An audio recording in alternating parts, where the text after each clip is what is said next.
కాపుద్యమంలో కీలక పాత్ర పోషించి కోనసీమలో కాపులకు పెద్దన్న పాత్ర పోషిస్తోన్న కల్వా కొల్లను తాతాజీ గారు రీసెంట్గా జనసేన పార్టీలో జాయిన్ అయ్యారు. కోనసీమలో జనసేన పార్టీని బలోపేతం చేస్తామని చెప్తోన్న పరిస్థితి.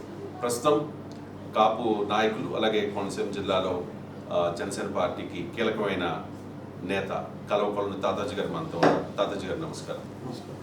మీకు గతంలో కూడా ఒకసారి ఆఫర్ వచ్చింది కదా, మీ ఇంటికి నారాయణ మనోహర్ గారు వచ్చారు, అప్పుడు కూడా మీకు ప్రపోజల్ పెట్టారు, మీరు పార్టీలోకి రండి, మీకు సముచిత స్థానం ఉంటుంది అని చెప్పి. అప్పుడు మీరు నో చెప్పారు, ఇప్పుడు ఎస్ చెప్పడానికి గల కారణం ఏంటి? అప్పుడు నో చెప్తే అప్పుడు నో చెప్పడానికి కారణం అండి, నేను అప్పుడు కాపుల ఉద్యమంలోని ముద్రగడ పద్మనాభం గారితో కాపు ఉద్యమంలో కీలకంగా ఉన్నాను. ఆ టైంలో నేను ఉద్యమాన్ని నమ్ముకుని ఉన్న నాయకుడి వెనకాల నేను పనిచేసినప్పుడు ఆ నాయకుడిని నేను వదిలి రావడం సరైన నిర్ణయం కాదని చెప్పేసి అప్పుడు నేను కొంచెం అలా సున్నితంగా తిరస్కరించి నేను ఆలోచించి చెప్తాను అనడం జరిగింది. ఈరోజు ఎలక్షన్ అయిన తర్వాత ఒక 3 మాసాలు గడిచిన తర్వాత పవన్ కళ్యాణ్ గారు ఒక డిప్యూటీ చీఫ్ మినిస్టర్ హోదాలో ఆయన చేస్తున్న విధానం నేను గమనించాను. ఆయన ఎలక్షన్ ముందు ప్రతిపక్ష నాయకుడిగా ఏం మాట్లాడారు, ఎలక్షన్ అయిన తర్వాత మళ్ళీ ఏం మాట్లాడుతున్నారు అన్నది నేను గమనించిన తర్వాత ఇతనికి పూర్తిగా రాజకీయ హోదాలో కానీ ఒక లీడర్షిప్ హోదాలో కానీ లక్షణాలు ఉన్నాయి. ఇలాంటి నాయకుడి వెనకాల మనం పనిచేస్తే మనం కాళ్ళ దగ్గర తిరగవచ్చు. అటువంటి సముద్రం వెనకాల మనం తిరగాలి. నీతి నిజాయితీ నిబద్ధత కలిగినోడు పవన్ కళ్యాణ్ గారు లాంటి లీడర్ వెనకాల తిరిగితే కార్యకర్తలు కానీ నాయకులకు కానీ సముద్రమైన స్థానం గౌరవం ఉంటుందని నాకు నమ్మకం కలిగి నేనే స్వచ్ఛందంగా ఎటువంటి డిమాండ్స్ లేకుండా నేనే స్వచ్ఛందంగా పార్టీలో జాయిన్ అవ్వడం జరిగింది. గత 2 దశాబ్దాలుగా మీరు కాపు ఉద్యమ నేత, చాలా సీనియర్ నాయకులు, కాపులకు ఒక అండగా ఉంటారని ఎక్స్పెక్ట్ చేసి ఆ తర్వాత ఆ ఉద్యమాన్ని వదిలేసిన ముద్రగడ పద్మనాభం గారు వెంట ఉన్నారు. మీరు ఈ ప్రపోజల్ వచ్చిన తర్వాత పార్టీ నుంచి జనసేన పార్టీ నుంచి ఒక ప్రపోజల్ వచ్చిన తర్వాత మీ జాయినింగ్కి సంబంధించి మీరు ఆయనతో మాట్లాడారా? పద్మనాభం గారు రెస్పాన్స్ ఏంటి? పద్మనాభంతో మాట్లాడానండి. అంటే గమ్మున ఈ విషయమే ఆయనకి తెలుస్తుంది. ఆయనతో కూడా నేను సంప్రదించానండి. ఆయనతో కూడా నేను సంప్రదించాను. సార్ ఇలాగా ఎలక్షన్ అయిన తర్వాత కూడా ఎలక్షన్ ముందు కూడా వచ్చారని మనోహర్ గారు, దుర్గేష్ గారు మీకు తెలిసిన విషయమే. మళ్ళీ తర్వాత వీళ్ళు మళ్ళీ ఎలక్షన్ అయిన తర్వాత కూడా నన్ను కొంచెం టచ్ చేయడం జరిగిందండి. గురువు గారు అని అడిగితే వెల్కమ్ అండి, కాంగ్రెస్ మీరు నిర్ణయం తీసుకోండి, మీ నిర్ణయాలకి నేనేమి ఇదేం కాదు, మీ రాజకీయ భవిష్యత్తు విషయంలో నేను ఇచ్చేయడానికి సరైనది, మీరు తీసుకునే నిర్ణయానికి నేను కాంగ్రెస్ చెప్పడం తప్ప వేరే ఆలోచన అని చెప్పి చెప్పారు. అంటే గతంలో కూడా పద్మనాభం గారు జనసేన పార్టీలోకి వస్తారు అని చెప్పి పులిశెట్టి శ్రీనివాస్ గారికి ఒక హింట్ ఇచ్చిన పరిస్థితి. తర్వాత ఎటువంటి పిలుపు పద్మనాభం గారికి రాలేదు. రాజకీయాల్లో ఏదైనా సాధ్యమే కదండి. అవునండి. కాబట్టి జనసేన పార్టీలోకి ముద్రగడ పద్మనాభం గారు లాంటి వాళ్ళు రావాలని అంటారా? వస్తే ఎలా ఉంటుంది? అంటే వ్యక్తిగతంగా కానీ పార్టీ తరఫున కానీ ఏం చెప్తారు?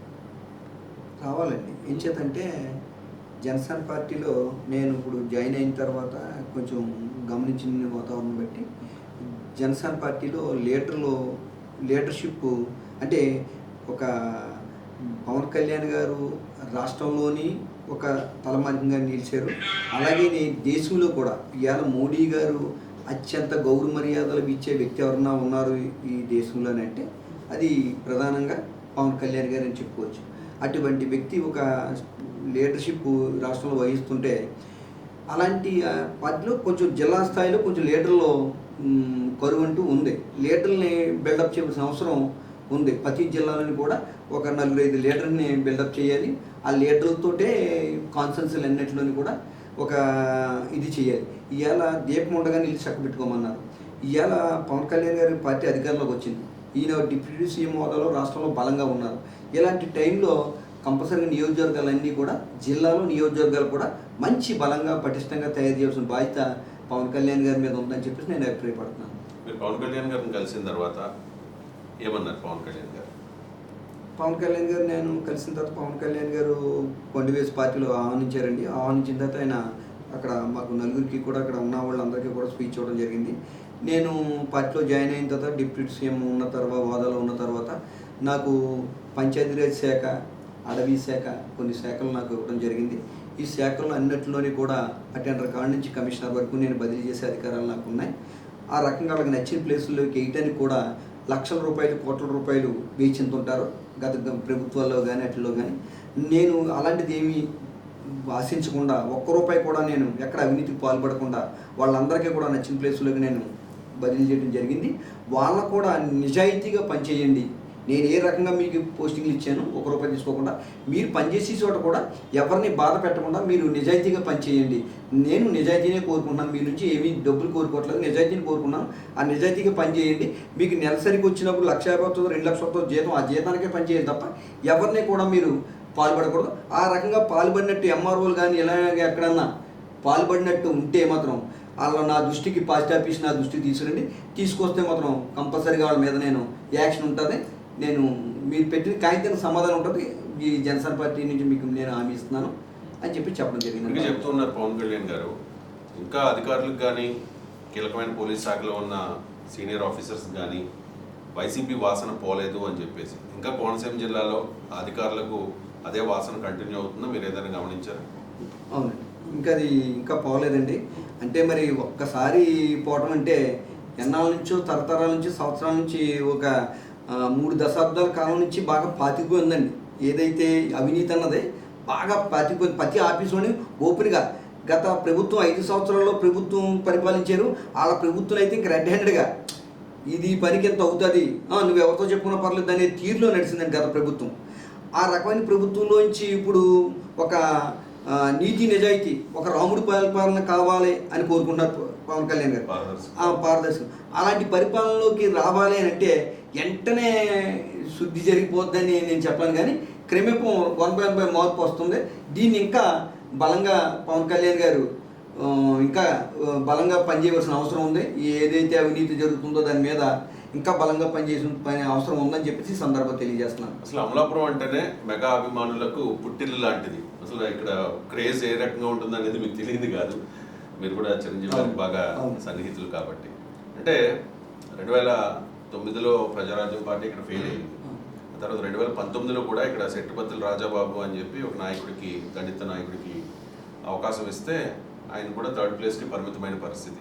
2024లో కనీసం ఇక్కడ గెలుస్తారు అనుకుంటే ఆయన చివరి నిమిషంలో వైసీపీకి అమ్ముడైపోయాడని అంటూ ఉంటారు. మరి మీరే చెప్పాలి. సో ఇప్పుడు అమలాపురం నియోజకవర్గానికి సంబంధించి ఏంటి పరిస్థితి? జనసేన పార్టీ పరిస్థితి ఏంటి? అంటే పెద్ద దిక్కు లేని ఏదోలా అయిపోయిందని అనుకోవాలి ఇప్పుడు. అంటే కోనసీమలో మెగా ఫ్యామిలీకి కంచుకోటండి, అసలు తిరిగిలేని కంచుకోట ఇది. దీన్ని సరిగ్గా ఒక లీడర్షిప్, ఒక పార్టీలో ఒక నాయకత్వం లోపం కనిపిస్తుంది.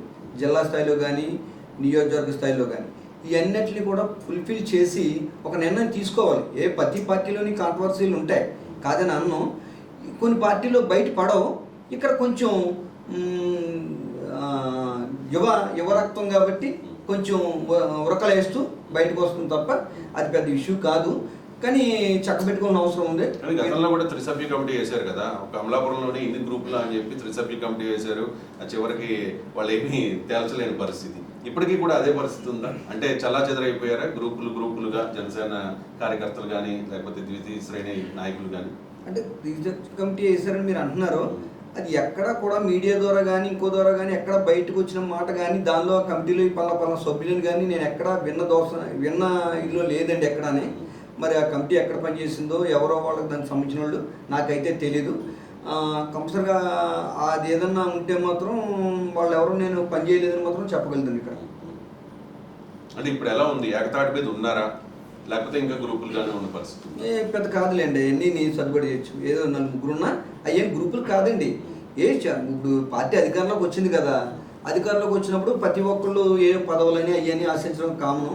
అట్ల గురించి వాళ్ళు వెళ్ళి అక్కడ ఏదో కాయింటి పెట్టారు, వీళ్ళు వెళ్ళి ఇక్కడ ఏదో కాయింటి పెట్టారు, చిన్న ఏయో తగాదాలు తప్ప వ్యక్తిగతంగా అయితే అలాంటివి ఏమీ లేవు. అందరం కలిసే పనిచేయాలి. ఇన్ఛార్జి సెట్టుబత్తుల రాజాబాబు ఉద్దేశపూర్వకంగా గ్రూపులను ప్రోత్సహించేవాడు అనేది ఆయన మీద ఉన్న ఆరోపణ నిజమేనా? అది వాస్తవేనండి. ఒకసారి అయితే నా దగ్గరే రాజాబాబు కొంచెం వీళ్ళందరినీ కలిపి ఇచ్చేవలసిన మీ అవసరం ఉందండి, మీరు కూర్చోబెట్టాలి, ఒకసారి మాట్లాడాలని నాతోటే రాజాబాబు మాట్లాడటం జరిగింది. నేను మరి జనసేన పార్టీ కాదు, నేను ఒక కాపు నాయకుడిగా ఒక చాంబర్ పేషెంట్గా ఉంటున్నాను.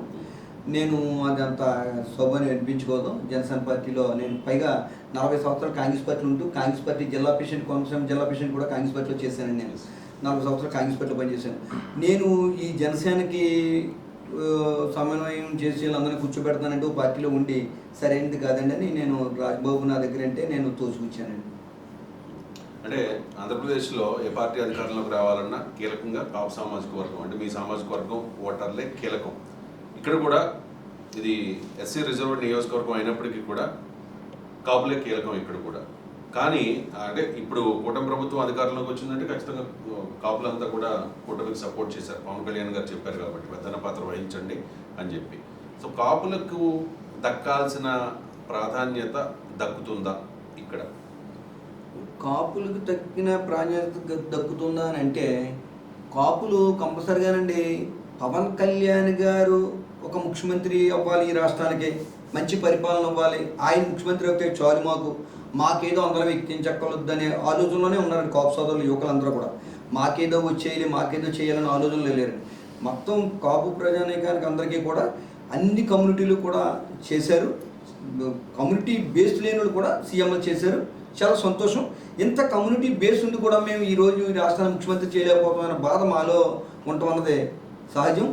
కానీ ఇవాళ పవన్ కళ్యాణ్ గారు ముఖ్యమంత్రి అయితే చాలు మా అందరికీ పదవులు కావాలనే ఆలోచనలో మాత్రం లేరు. కానీ మీరు అన్నట్టుగా ఇక్కడ కోనసీమలోని కానీ ఇట్లో కానీ రాష్ట్రంలో కానీ కాపు కమ్యూనిటీ హైయెస్ట్. ఇవాళ ఒక దశ నిర్ణయించాలంటే కాపులే నిర్ణయించాలని చెప్పేసి అంటున్నారు. మీరు నిజంగా ఆ కోణంలో ఆలోచించిన పవన్ కళ్యాణ్ కానీ ఇక్కడ కాపు కమ్యూనిటీలో కానీ అలాంటి ఆలోచనలు ఏమండి.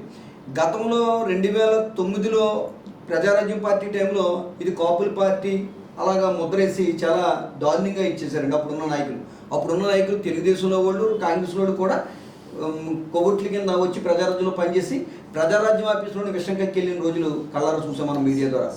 ఈవేళ పవన్ కళ్యాణ్ గారు 25 సంవత్సరాలు ఇవాళ రేపు నేను ఉండేది కాదు జనసేన పార్టీ. 25 సంవత్సరాలు నేను పోరాడతాను, ఓటమిని గెలుమిల్ని కూడా అంగీకరిస్తాను అని చెప్పేసి 2 చోట్ల ఓడిపోయినా సరే ఎక్కడ తగ్గకుండా ఒక నిజాయితీ అయిన వాతావరణంలో అందరినీ కూడగొట్టుని ఇచ్చేసాడు.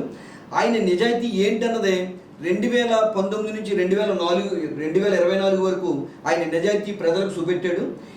ఆ ప్రజలకు చూపెట్టిన వాతావరణంలో బడుగు బలహీన వర్గాల్లో 20 నుంచి 25% ఓట్ బ్యాంకు లాక్కున్నాడు అని అంటే అతని పట్ల ఇతర కులాల్లో ఎంత ప్రేమ పెంచుకున్నారు అన్నదే ఒక కాపులు ఒక్కళ్ళే కాదండి.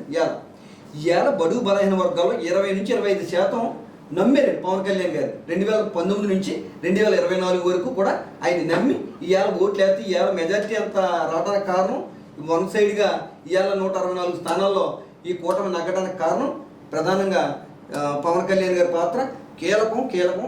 కూటమి విజయంలో మీరు చెప్తున్నట్టుగా జనసేన పార్టీదే కీలక పాత్ర. మరి జనసేన పార్టీకి ఇవ్వాల్సిన ఇంపార్టెన్స్ దక్కుతుందా అంటే మొన్న కూడా నేను మా సామాజిక మీటింగ్లో మన ప్రజారాజ్యం మీటింగ్లో మాట్లాడాను.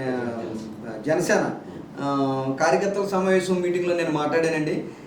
కార్యకర్తల సమావేశంలో మీటింగ్లో మాట్లాడినప్పుడు చెప్పాను ఆ రోజు కూడా ఏంటంటే సముద్రమైన స్థానం అంటే నేను పార్టీలోకి అప్పుడు లేకపోయినా వీళ్ళు జన సైనికులు ఎవరైతే ఉన్నారో 2014 నుంచి 2024 వరకు ఎటువంటి పోరాటం చేశారో రోడ్డు మీద నేను చూశానండి. నిజంగా ఎవరో డబ్బులు పంపించి కాదు, ఎవరో బిర్యానీ పట్టం ఇచ్చి కాదు, ఎవరో మందుగా ఇచ్చి కాదు, నిజంగా స్వచ్ఛందంగా బడుగు బలహీన వర్గాలు కాపు కమ్యూనిటీలో యువకులు అందరూ కూడా రోజువారీ కూలి పని తెచ్చుకుని 500 రూపాయలు పనిచేసేవాడు కూడా ఇక పవన్ కళ్యాణ్ గారు వైజాగ్ వస్తున్నారంట.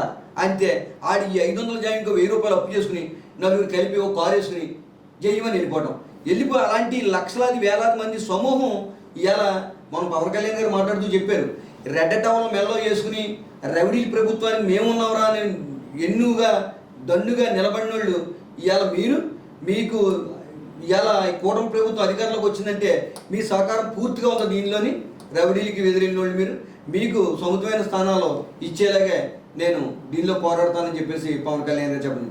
అలాగే ఆ రోజే చంద్రబాబు నాయుడు గారు ఏదో మీటింగ్లోని ఇవాళ వాళ్ళని సపోర్ట్ చేసుకుని ఈ కూటమి ప్రభుత్వంలో ఇవాళ ఇన్ని స్థానాలు సంపాదించి ఇదైన తర్వాత వాళ్ళని ఎవరినన్నా నెగ్గేశాం కదా అని సునకలుగా చూస్తే మళ్ళీ ఎలక్షన్ వస్తుంది అని హెచ్చరించడం కూడా జరిగింది.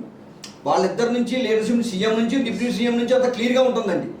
ఎక్కడైతే నియోజకవర్గ స్థాయిలో ఉన్న ఎమ్మెల్యేలు తెలియజేయాల్సిన చోట నగ్గిన ఎమ్మెల్యేల చోట అంత సముద్రమైన స్థానాలు జనసేన సైన్య ఎవరైతే కార్యకర్తలు ఉన్నారో వాళ్ళకి అని చెప్పడం జరిగిందండి. తాతాజీ గారు, మీరు జనసేన పార్టీలో జాయిన్ అయిన తర్వాత జరిగిన ఆత్మీయ పరిచయ వేదికలో ఇక్కడ లోకల్ ఎమ్మెల్యే ఆనందరావుకి మీరు ఏదో వార్నింగ్ ఇచ్చినట్టుగా సోషల్ మీడియాలో తెగ ప్రచారం జరిగింది. వార్నింగ్ ఇచ్చారా? ఇస్తే ఎందుకు ఇవ్వాల్సి వచ్చింది? వార్నింగ్ ఇవ్వటం కాదు కానండి, మీడియాలో అది వక్రీకరణ చేశారు. కానీ ఆనందరావు అన్న వ్యక్తి ఇక్కడ మా కూటమి ఎమ్మెల్యే, తెలుగుదేశం ఎమ్మెల్యే, మా కూటమి ఎమ్మెల్యే. ఆయనకి నాకు రాజకీయాలు రాకముందు నుంచి కూడా ఆయనకి నాకు 25 సంవత్సరాల సుమారు మీ ఇద్దరం స్నేహితులం, రాజకీయాలు రాకముందు నుంచి కూడా.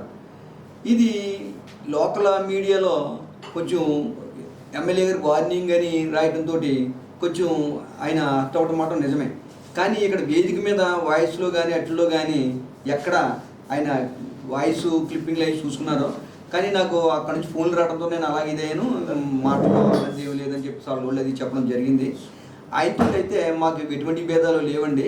ఆయన అందరినీ కలుపుకుని వెళ్ళి మనిషి. మేము వెళ్ళగానే కూడా గమ్ముని అక్కడ ఆఫీస్లోకి వెళ్ళగానే కూడా ఇలా తాతాజీ వచ్చారు జనసేన అంటే ఇమీడియట్లీ రమ్మని మాట్లాడి ఏంటి విషయాలని చెప్పేసి ఏదైనా ఉంటే వెంటనే స్పందించుకుని ఆలోచించిన మనిషే తప్ప గమ్ముని మమ్మల్ని ఎవరినే కలుపుకుని వెళ్ళాలన్న ఉద్దేశమే ఆయనలో కూడా ఎక్కువ కనిపిస్తుంది. మేము కూడా అనేది ఏంటంటే కార్యకర్తలు ఎవరైతే ఉన్నారో వాళ్ళకి సొంతమైన స్థానం ఇవ్వమని అడిగాను. అంటే కార్యకర్తలు నేను జాయిన్ అయిన 10 రోజుల్లో ప్రతి ఒక్క కార్యకర్తలు కూడా గ్రామస్థాయిలో సర్పంచులు, ఎంపీటీసీలు, కౌన్సిలర్లు అందరూ వచ్చి మమ్మల్ని గుర్తించట్లేదండి, మమ్మల్ని సొంతమైన స్థానం ఇవ్వట్లేదండి అంటే కొంచెం అది నేను ఆత్మీయ పరిచయం వేదిక పెట్టినప్పుడు కార్యకర్తలు నేను వచ్చినట్టు నమ్మకం వచ్చింది. వాళ్ళకి నేను భరోసా ఇవ్వాలి కదండి. కంపల్సరిగా జనసేన ఇక్కడ 2వ స్థానం ఇవ్వాలి, తెలుగుదేశం ఎమ్మెల్యేలు ఉన్న చోట జనసేనకు 2వ స్థానం ఇవ్వాలి అని కొంచెం గట్టిగా మాట్లాడాను. అంటే ఇవ్వాలన్నదే నా వాయిస్ ఎప్పుడు పెట్టాను. నేను జనసేనకు 2వ స్థానం ఇవ్వాలి, ఎమ్మెల్యే గారు అయిన తర్వాత జనసేనలో 2వ స్థానం పిల్లల మండలాల్లో కానీ అంతే. అసలు ఆయనకి నాకు మంచి ఫ్రెండ్లీగా ఉంటామండి. అసలు వార్నింగ్ కాదు, ఆ వార్నింగ్ అన్నదే మీడియాతోకి అతనికి ఏదైనా ఇది ఉంటే వక్రీకరణలో చూపెట్టాడు. అది దానికి నేనేం చెప్పలేను. ఆయన అన్నాడు ఇక్కడ మీడియా మమ్మల్ని ఒక రోజు పెడుతున్నాను, ఆయన ఫీల్ అయ్యాడు. దాన్ని నేను సమాధానం చెప్పలేను. కానీ ఇక్కడ కార్యకర్తలో మాత్రం కొంచెం దిగులు మాత్రం ఉందండి. కొంచెం మాకు కూడా సముద్రమైన స్థానం వల్ల అదే నేను చెప్పాను, 2వ స్థానం జనసేనకు ఇవ్వాలి. నియోజకవర్గాల్లో ఒక ఈడియో పెన్షన్ కానీ, ఓల్డేజ్ పెన్షన్ కానీ, కాంట్రాక్ట్లు కానీ, లేకపోతే ఒక ఇది వచ్చిన జనసేన సైనికులు కూడా కాకేసి సముద్రమైన స్థానం వాళ్ళకి ఎత్తే ఎన్నాళ్ళు కష్టపడడానికి వాళ్ళకి ఒక గౌరవం ఇచ్చినట్టు ఉంటుంది. అది ఆ రకంగా ఎమ్మెల్యే గారు ఆలోచించాలి అని చెప్పేసి నేను కొంచెం స్పీడ్గా చెప్పాను. ఏ మాటలు ఒక సలహా ఇచ్చారు, ఒక ప్రపోజల్ పెట్టారు, ఒక డిమాండ్ అనుకో అంతే. కానీ వార్నింగ్ అయితే కాదు. మా కూటమి ఎమ్మెల్యేకి మనం అలాగా మీ ఎమ్మెల్యేనే కదా, మా ఎమ్మెల్యే అంటే పైగా నా స్నేహితుడు, పైగా నేను కూటమి ఎమ్మెల్యే, కూటమి గవర్నమెంట్లో నేను జనసేనలోకి వచ్చాను. అతను నేను కలుపుకుని వెళ్ళాలి తప్ప అతనికి వార్నింగ్ ఇచ్చే వాతావరణం అంటే ఇక్కడ కొంచెం అమలాపురం మీకు తెలియదు ఏం కాదు, కొంచెం అమలాపురం డిఫరెన్స్ యాంగిల్, ఆ యాంగిల్లో దాన్ని అలా చూపెట్టారు అంతే తప్ప ఆయనకి నాకైతే ఏమీ లేదని చెప్పేసి మీ మీడియా ద్వారా నేను తెలియజేస్తున్నాను. జనసేన పార్టీ అంటేనే యువకుల పార్టీ, కాపుల పార్టీ అనే ఒక ఇంప్రెషన్ ఉంది కదా. ముఖ్యంగా ఈ అమలాపురం నియోజకవర్గంలో లింగోల్ పండు, ఎడుద శ్రీను లాంటి వాళ్ళు మొదటి నుంచి అప్పుడు ప్రజారాజ్యం నుంచి ఇప్పటి వరకు కష్టపడుతూనే ఉన్నారు. అలాంటి వాళ్ళకి ఇప్పుడు ఎటువంటి ప్రాధాన్యం దక్కాల్సిన అవసరం ఉందంటారు? అంటే అమలాపురం జనసేన పార్టీ అంటే కాపుల పార్టీ కాదండి. అప్పుడు ఒకప్పుడు అండి 2009లోనండి ప్రజారాజ్యం టైంలోని ఆ టైంలోని కాపుల పార్టీ కింద ముద్రిస్తారు. కానీ ఇప్పుడైతే కాపుల పార్టీ కాదండి.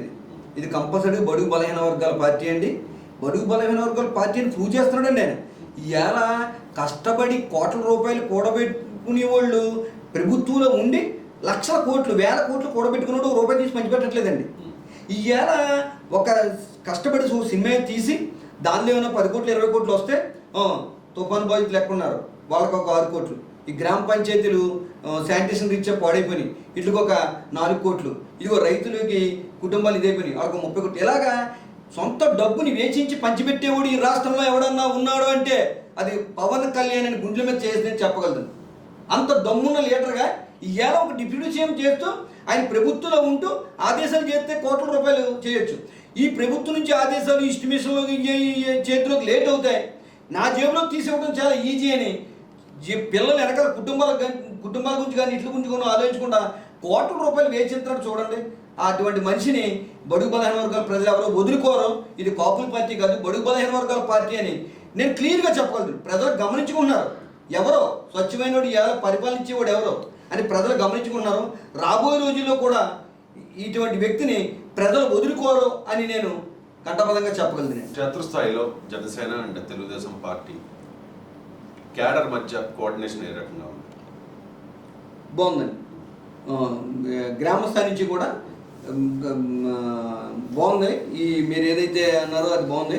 కానీ కొంచెం గ్రామ కమిటీలు, మండల కమిటీలు, నియోజకవర్గ స్థాయి కమిటీలు, జిల్లా కమిటీలు ఇవన్నీ కూడా వెయ్యాలండి. పార్టీ అంటే ఒక కొంతమందితోటి ఏర్పడేది కాదు, ఒక వ్యవస్థని బిల్డప్ చేయాలి. పార్టీ అంటే నియోజకవర్గ స్థాయిలో కానీ జిల్లా స్థాయిలో కానీ ఎప్పుడు కూడా బిల్డప్. ఒక లీడర్ వద్దులో కంటే కనీసం కేడర్ అక్కడ వచ్చి నుంచి చెప్పి పవన్ కళ్యాణ్ గారికి కేడర్ పరువుని కాదు.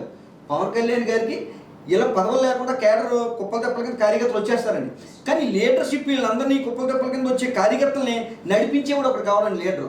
ఆ లీడర్లో కరువు. ఆ లీడర్లని జిల్లా స్థాయిలోని నియోజకవర్గ స్థాయిలోని బిల్డప్ చేయడం అవసరం కంపల్సరీగా ఉందని చెప్పేసి అందరూ తెలియజేస్తున్నారు. జగన్మోహన్ రెడ్డి ప్రభుత్వం మీద, ఆ పాలన మీద ఎంత వ్యతిరేకత ఉందో చెప్పాలి అంటే వచ్చిన 11 సీట్లు చూస్తే తెలుస్తుంది. 11. ఇప్పుడు జగన్మోహన్ రెడ్డి చెప్తూ ఉన్నారు, అది అసెంబ్లీలో కూడా రాలేదు ఆయన, కానీ ఖచ్చితంగా మేము అధికారంలోకి నెక్స్ట్ వస్తాము అని చెప్తూ ఉన్నారు. అటువంటి పరిస్థితి ఏమన్నా ఉందా ఈ కూటమి ప్రభుత్వ పాలన మీద, ఈ 5 నెలల పాలన మీద ప్రజలు ఏమనుకుంటూ ఉన్నారు? ఏమీ లేదండి, మేకపోతు గాంభీర్యం చూపెడుతున్నారు తప్ప, మేకపోతు గాంభీర్యం తప్పని జగన్మోహన్ రెడ్డి గారికి కూడా తెలుసు. మళ్ళీ మనల్ని ప్రజలు విశ్వసిస్తారో, మళ్ళీ ప్రజలు మనల్ని స్వాగతింతారో అన్నది ఆయనకి తెలుసు. ఆయన ఏదో మేకపోతు గాంభీర్యం చూపెడతాడు తప్ప ఇప్పుడప్పుడే మళ్ళీ ప్రజల వాళ్ళకి ఏమీ అధికారం ఇచ్చే పరిస్థితి లేదు. మనం కూడా చూడమేమో అది అని చెప్పేసి నేను అభిప్రాయపడుతున్నాను. మనం మళ్ళీ ఆయనకి అధికారం ఇచ్చేది ప్రజలు చూడరు అన్నది కంపల్సరీగా నేను చెప్పాలి. ఏం చేద్దంటే ఇవాళ ఇసుక ఉచితం కంపల్సరీగా దాని మీద చిన్న చిటుకు ఇప్పుడు ఏం జరుగుతున్నాయి, దాన్ని కూడా ఇంకా క్లియర్గా ప్రజలకు అందుబాటులోకి వచ్చేలాగా ఇసుకని కానీ మద్యాన్ని కానీ క్వాలిటీ మద్యాన్ని, ఇది వరకు చాలా తప్పుడు మద్యం ఇచ్చి 40 సంవత్సరాలు 30 సంవత్సరాలకే చచ్చిపోయిన వాళ్ళు, అడ్డాడకలు వచ్చి చచ్చిపోయిన వాళ్ళు చాలామంది ఉన్నారు. ఎన్నో కుటుంబాల్లో ఈ మందు తాగి చచ్చిపోయిన వాళ్ళు ఎన్నో కుటుంబాలు ఉన్నారు. ఈవేళ ఒక క్వాలిటీ మద్యాన్ని ఇచ్చి దాన్ని కూడా పేదవాడు 500 రూపాయలు సంపాదించి 500 రూపాయలని దోసుకోకుండా వాడికి 99 రూపాయలకే క్వాలిటీ మద్యాన్ని ఇచ్చి మంచి పరిపాలన చేస్తున్నారు. ఏం చేతంటే మద్యాన్ని కూడా దశల వారీగా గత ప్రభుత్వం ఇచ్చిన షాపులు కానీ ఇప్పుడు తగ్గించేశారండి. షాపులు మొన్న పిలిచినవి కూడా దశల వారీగా కూడా దాన్ని క్రమేపం తగ్గించే వాతావరణంలో ఆలోచన ప్రభుత్వానికి ఉంది. దాని విషయాల్లో పెరుగు చూసుకుంటుంది. కానీ వీళ్ళ వస్తానన్నది కళ, అసలు అది కళ అండి. అంటే జనసేన పార్టీ ప్రత్యామ్నాయ పార్టీగా, అంటే ఆల్రెడీ కూటమిలో ఉంది, అంటే తనకు తాను బలం పుంజుకోవాల్సిన అవసరం ఉందంటారు. అంటే ఈ అలయన్స్ కొనసాగకపోవచ్చు భవిష్యత్తులో, ఇప్పుడు మనం ఊహించలేం, జోస్యం చెప్పలేం, కానీ బలపడాల్సిన అవసరం ఉందా జనసేన పార్టీ? ఎప్పుడైనా ఎవరి బలం మీద మనం బేస్ అయి ఉండకూడదండి. ఇప్పుడు ఏదో ఒక మంచి ఒక రాక్షసుని గద్దె దించాలనో, ఒక రాక్షసుని మట్టు పెట్టాలనో, ఆ రోజుల్లో కూడా దేవతలు రాక్షసుని మట్టు పెట్టాలంటే కొన్ని ఆలోచనలు ప్రక్రియలు చేసే రాక్షసుని మట్టు పెట్టేవారు. ఈరోజు ఒక రాక్షసుడి పరిపాలన మట్టు పెట్టాలి అని అంటే దానిలో కీలకంగా ఒక బుద్ధుడు అనుకోవచ్చు, లేకపోతే ఇంకోటి అనుకోవచ్చు, ఒక పవన్ కళ్యాణ్ గారిని నియమించిన దానిలో ఒక శిష్టశుద్ధితోటి ఈ రెండిట్లు ఏదైతే తెలుగుదేశం బీజేపీ ఉన్నాయో వీళ్ళలో కీలకమైన పాత్ర మంచి ఒక జెంట్లమైన ఒప్పందంతో చేసి ఈ దుర్మార్గ పాలనని అంతమొందించాలని ఆయన మనం తీసుకున్న నిర్ణయం గొప్ప నిర్ణయం అని చెప్పేసి మేధావులే దాన్ని ఇచ్చేశారండి. అయినా సరే మనం వ్యక్తిగతంగా ఎప్పుడు కూడా బలంగా ఉండాలి. ఆరోగ్యంగా బలంగా ఉంటేనే మనిషి ఎప్పుడన్నా దృఢంగా రకరకాల ఆలోచనలకు కానీ ఏదైనా ఎదరో లేట్ టైంలో అయినా సరే ఎన్ని పోటీ పడవడానికి సిద్ధంగా ఉంటే మనం దొండుగానే నిలబడాలి. ఆ రకంగా జనసేన పార్టీ రాబోయే రోజుల్లో మరి జమిలీ ఎన్నికలు 2027 వచ్చేస్తాయన్నారు. 2027 వచ్చినా సరే మనం సిద్ధంగా ఉండేలాగా సైనికులు తయారు చేయాలి. 2029లో జరిగినా సరే మనం సిద్ధంగా ఉండేలాగా అన్ని జిల్లాల్లోని మాత్రం నియోజకవర్గ స్థాయిలో నిలబెట్టుకోవాల్సిన కేడర్ మాత్రం చాలా అవసరం అని చెప్పేసి బలంగా మనం తయారవలసిన అవసరం ఎంతైనా సరే ఉందని చెప్పేసి మీ ద్వారా నేను పార్టీకి తెలియజేస్తున్నాను. Thank you so much Tataji గారు. చెప్తూ ఉన్నారు తాతాజీ గారు, కూటమి విజయంలో కీలక పాత్ర వహించిన జనసేన పార్టీకి సముచిత స్థానం ఇవ్వాల్సిన అవసరం ఉందని చెప్తూ ఉన్నారు. దాంతోపాటుగా చాలామంది కార్యకర్తలు, నాయకులు జనసేన పార్టీ గెలుపు కోసం 100% స్ట్రైక్ రేట్ సాధించడం కోసం, కూటమి విజయం సాధించడం కోసం కష్టపడ్డారు. వాళ్ళందరికీ కూడా సరైన ఇంపార్టెన్స్ ఇవ్వాల్సిన అవసరం కనిపిస్తోంది. కోనసీమలో జనసేన పార్టీని మరింత బలోపేతం చేస్తామని కూడా తాతాజీ గారు చెప్తున్న పరిస్థితి. కెమెరా పర్సన్ శివాతో రవిశంకర్ వీళ్ళ 99 టీవీ అమలాపురం.